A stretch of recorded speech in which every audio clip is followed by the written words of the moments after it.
God did not make folks all at once. He made folks sort of in his spare time.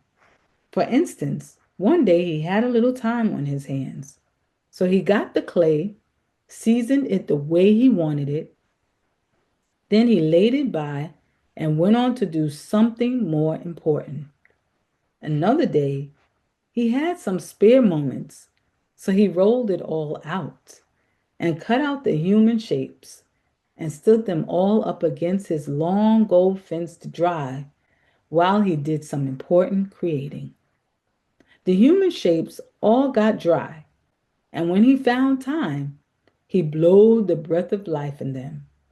After that, from time to time, he would call everybody up and give them spare parts. For instance, one day he called everybody and gave out feet and eyes. Another time, he gave out toenails that old Maker figured they could use. Anyhow, they had all that they got up to now. So then one day he said, "Tomorrow morning at 7 o'clock sharp, I aim to give out color. Everybody be here on time. I got plenty of creating to do tomorrow, and I want to give out this color and get it over with. Everybody be round the thrones at 7 o'clock tomorrow morning."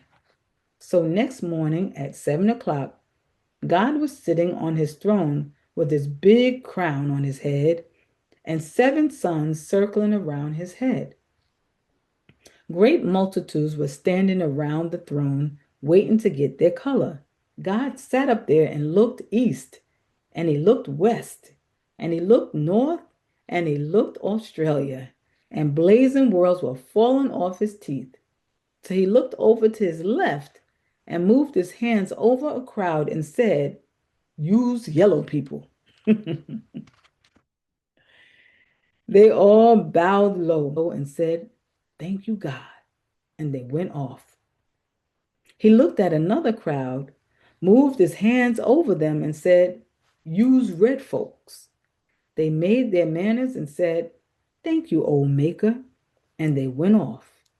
He looked towards the center and moved his hands over another crowd and said, "Use white folks."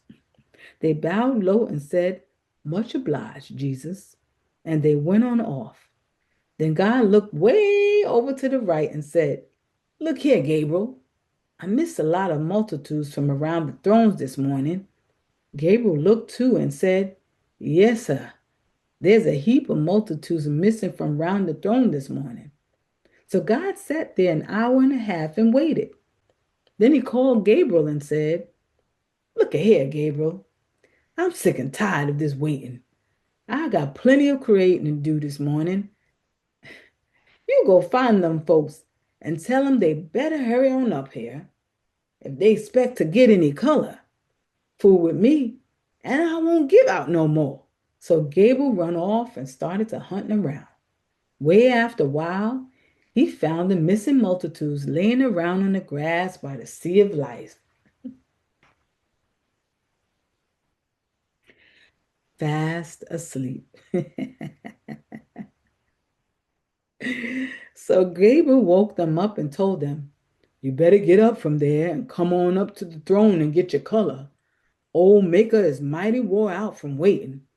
Fool with him, and he won't give out no more color." So as the multitudes heard that, they all jumped up and went running towards the throne, hollering, "Give us our color. We want our color. We got just as much right to color as anybody else." So when the first ones got to the throne, they tried to stop and be polite.